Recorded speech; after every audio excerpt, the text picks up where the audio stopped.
तब लोगों के 43 करोड़ लोगों के पास रोजगार था। आज वो 41 करोड़ लोगों के पास रोजगार हो गया। तो कहना चाहता हूं कि ये देश को आपने एक तरह से तानाशाही के रास्ते पर ले गए हैं आप, कि भाई 400 हमें इसलिए चाहिए कि हम संविधान बदलना चाहते हैं, और ये लग भी रहा है कि भाई 272 में सरकार बनती, 272 पार की बात होनी चाहिए थी, 400 पार की बात क्यों हुई? ऐसा मतलब दिल में कुछ तो बात है। मुझे चाहिए जन लोकपाल की टोपी पहने हुए वाली पार्टी जब 2014 आज कैसी टोपी पहनाने की बात कर रही है। मैं संजीव झा की बात कोट कर रहा हूं। मैं सारे दर्शकों से कहूंगा, देखे कितना झूठ फैला के ये लोग आए पाए साए उल्टा सीधा कुछ भी आके आपके सामने फेंकने का प्रयास करते हैं। इस देश में आज 84 करोड़ लोगों के पास स्मार्टफोन है, 90 करोड़ इंटरनेट है, सब जाके खट खट खट खट चेक कर सकते हैं कितना झूठ का प्रपंच आपको फैलाने का प्रयास करते हैं। बुलेट ट्रेन कहां है? मैं जानना चाहता हूं किस रूट पे चली बुलेट ट्रेन। आपने कहा बुलेट ट्रेन चलेगी, मैं जानना चाहता हूं स्मार्ट सिटी कहां पर जानना चाहता हूं। दोस्तों नमस्कार, स्वागत है आप सभी का। आप देख रहे हैं एसके डिबेट। अयोध्या में 500 सालों के इंतजार के बाद प्रभु श्री राम का जन्मदिन उनके भव्य और दिव्य मंदिर में मनाया गया। दूसरी तरफ पहले चरण के मतदान के लिए बस कुछ घंटे ही बचे हैं। पहले चरण के लिए चुनाव प्रचार भी थम गया है। पहले चरण में 102 लोकसभा सीटों के लिए वोट डाले जाएंगे। सबके अपने अपने वादे हैं और दावे हैं। बीजेपी डंके की चोट पर कह रही है अब की बार 400 पार, जबकि राहुल गांधी ने ऐलान कर दिया है कि बीजेपी को 150 सीट भी नहीं आ रही हैं। हालांकि उन्होंने अपनी सीटों के बारे में कुछ नहीं बताया।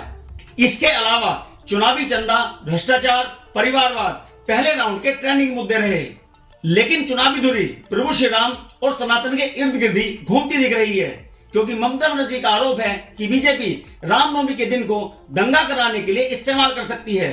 इस पर बीजेपी ने जोरदार पलटवार किया और कहा कि ममता बनर्जी तुष्टीकरण के लिए ऐसे बयान दे रही हैं। आज की डिबेट इन तमाम मुद्दों पर होने वाली है। बीजेपी की तरफ से सुधांशु त्रिवेदी जी हैं, संजीव झा आम आदमी पार्टी की तरफ से और अनुराग भदौरिया समाजवादी पार्टी की तरफ से हैं। दोस्तों वीडियो को शानदार होने वाली है। आपसे अनुरोध है वीडियो को अंत तक जरूर देखें। वीडियो पसंद आए तो लाइक करें, शेयर करें, कमेंट करें और मेरे चैनल को सब्सक्राइब करें। चलो दोस्तों मेन डिबेट स्टार्ट करते हैं। चलिए शुरू करते हैं। बीजेपी के हमने संकल्प पत्र को भी देखा और 2014-2019 के वादों को भी देखा। देखिए मोटी मोटी बात, जब 2014 में प्रधानमंत्री आए थे तब उन्होंने मोटे मोटे वादे किए थे। पहली बात महंगाई की करी थी, महंगाई कम करेंगे। फिर कहा था बेरोजगारी दूर करेंगे, काला धन वापस लेंगे, और ये कैसे होगा तो उन्होंने कहा था कि टीम इंडिया होगा। और फिर कहा था सबका साथ सबका विकास। ये मोटी मोटी बातें जिसको जो देश की जनता को समझ में आई थी। आज महंगाई की देखिए, महंगाई कहां है, चाहे वो कंज्यूमर प्रोडक्ट की महंगाई हो, या आप देखिए तेल की महंगाई हो, या आप देखिए पेट्रोल की महंगाई हो, डीजल की महंगाई हो, देखिए कहां पहुंच गया। और मजे की बात यह कि प्रधानमंत्री के लगातार मैं भाषण को सुन रहा हूं, कहीं भी वो महंगाई की जिक्र नहीं कर रहे हैं। उन्होंने कहा था बेरोजगारी की बात। अब देखिए बेरोजगारी के आंकड़े में सीएमआई का देख रहा था। सीएमआई ये कह रहा है कि भाई जब ये सरकार में 2014 में आए थे तब लोगों के 43 करोड़ लोगों के पास रोजगार था। आज वो 41 करोड़ लोगों के पास रोजगार हो गया और लगभग 114 करोड़ लोगों को रोजगार की जरूरत है, जिसमें 90 करोड़ लोग रोजगार की तलाश में भटक रहे हैं, उनको रोजगार नहीं मिल रहा है। काला धन की बात किया था, अचानक नोटबंदी कर दिया, चलती हुई अर्थव्यवस्था को वहीं ब्रेक लगा दी। लेकिन उससे क्या हुआ, ये कह रहे थे कि 5 लाख करोड़ का काला धन है। 5 लाख करोड़ के काला धन के बदले इनको कुछ काला धन नहीं मिला। उल्टा जो भी ये काला धन कहते थे, इसका मतलब वो काला धन उन्होंने सफेद करा दिया। और ये सफेद काला धन बड़े बड़े लोगों के हुए, गरीब को तो नहीं हुए। और लोग ये कह रहे हैं कि भाई 12-12.5 लाख करोड़ का आपने छूट आपने अपने बड़े बड़े दोस्तों को दे दी, गरीब जनता को क्या मिला। फिर ये कहते थे कि टीम इंडिया। अब देखिए टीम इंडिया का मतलब ये था कि हर राज्य की चुनी हुई सरकार के साथ सरकार मिलकर के काम करेगी। आज देखिए जहां जहां अपोजिशन की सरकार है, गवर्नर के जरिए उस सरकार को हॉल्ट करने की कोशिश कर रहे हैं, उसके काम को रोकने की साजिश की रही है। दिल्ली में तो हम रोज इसके विक्टिम हैं। हर छोटे काम में दिल्ली के लेफ्टिनेंट गवर्नर का इंटरफेरेंस है और दिल्ली की जनता के हर अच्छे काम को रोकने की कोशिश और साजिश कर रही है। ये केवल कहना चाहता हूं कि ये देश को आपने एक तरह से तानाशाही के रास्ते पर ले गए हैं आप। अम्बेडकर साहब का जयंती था और मुझे लगता है कि आपके ही एक सांसद जी ने कहा कि भाई 400 हमें इसलिए चाहिए कि हम संविधान बदलना चाहते हैं। और ये लग भी रहा है कि भाई 272 में सरकार बनती, 272 पार की बात होनी चाहिए थी, 400 पार की बात क्यों हो रही है? मतलब दिल में कुछ तो बात है। और आपके कई सांसद ये बयान कर चुके हैं।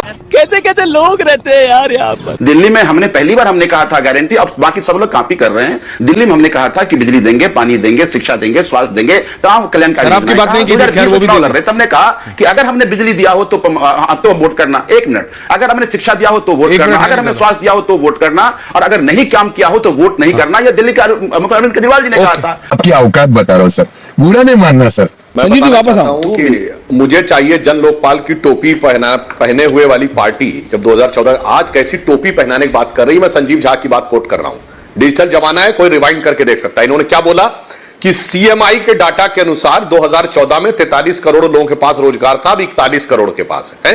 परिवार कितने हैं? 29 करोड़, यानी इनके अनुसार हर परिवार के पास रोजगार है। फिर इन्होंने कहा 41 करोड़ के पास है और 114 करोड़ बेरोजगार हैं, यानी कितना हो गया? 155 करोड़। देश की आबादी कितनी? 140 करोड़, जिसमें बच्चे कितने हैं? 30-32 करोड़, यानी जो वर्किंग पॉपुलेशन नहीं है।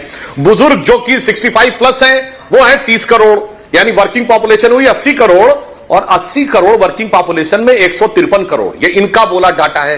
मैं सारे दर्शकों से कहूंगा, देखिए कितना झूठ फैला के ये लोग आए बाएं साएं उल्टा सीधा कुछ भी आके आपके सामने फेंकने का प्रयास करते हैं। मैंने बिल्कुल स्पष्ट कर दिया, इस देश में आज 84 करोड़ लोगों के पास स्मार्टफोन है, 90 करोड़ इंटरनेट है। सब जाके खट खट खट खट चेक कर सकते हैं कितना झूठ का प्रपंच आपको फैलाने का प्रयास करते हैं। और मैं पूछना चाहता हूं, आज महंगाई की दर क्या है बताइए? आज बेरोजगारी की दर क्या है?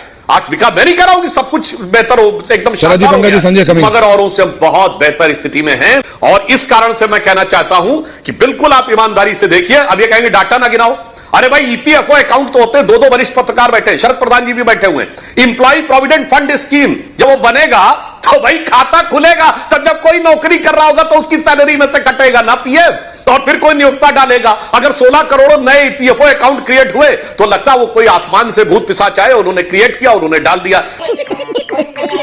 और मैं कहता हूं सारे दर्शकों से, आप देश के किसी कोने में खड़े हो, 100-150 किलोमीटर किसी भी दिशा में चले जाइए, उत्तर दक्षिण पूरब पश्चिम, अगर आपको कोई ना कोई कंस्ट्रक्शन होता हुआ ना दिख रहा हो, कुछ ना कुछ बनता हुआ, सड़क, रेल, पुल, इमारत और कोई प्रकार का प्रोजेक्ट ना दिख रहा हो, तो आप कहिएगा अगर ये प्रोजेक्ट है तो इसको बना कौन रहा है भाई? ये कोई रोजगार नहीं सृजित हो रहा है। इसलिए यथार्थ की बात करिए, भ्रम फैलाने का जमाना चला गया। ये 25 साल आगे की बात करेंगे, नहीं 10 साल का नहीं बताएंगे क्या क्या किया। अच्छा, ये नहीं बताइए ना कि संविधान बदलने के लिए आपको 400 पार की सीटें चाहिए। यही तो आपके लोग कहते घूम रहे हैं हर जगह, जो चुनाव लड़ रहे हैं आपके 3-3 सांसद, तो कहते कितनों को निकालोगे आप? सब तो यही कहते हैं कि संविधान अगर हमको बदलना पड़ेगा तो सीटें ज्यादा चाहिए। ये आपका विजन है क्या? दूसरी बात, सोलर पावर क्यों झूठ बोलते हैं? सोलर पैनल आज से नहीं बढ़ रहे हैं इस देश में, पहले से बढ़ रहे हैं। आपने कहा इलेक्ट्रिक व्हीकल लेके आएंगे, तो भाई जब पूरा देश को पूरा वर्ल्ड उन्नति कर रहा है, हम भी उन्नति कर रहे हैं, तो अब इलेक्ट्रिक व्हीकल आ रहे हैं, तो आप उसमें अपनी क्रेडिट क्यों ले रहे हो? आपकी क्रेडिट होनी चाहिए कि आप डीजल पेट्रोल सस्ता कर देते तो आपकी क्रेडिट होती।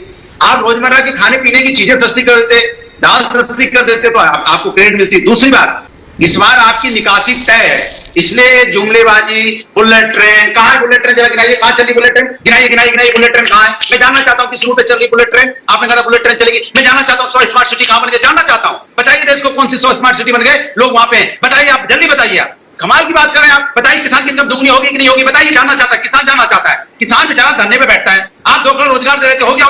बताइए छुटकी बताइए, 2 करोड़ रोजगार कहां है? ये क्या है? एक नंबर का डिब्बा है, डिब्बा। ये जो अपने हिलते डुलते प्रवक्ता हमारे भदौरिया जी बोल रहे थे, इनकी पार्टी का तो गजब है।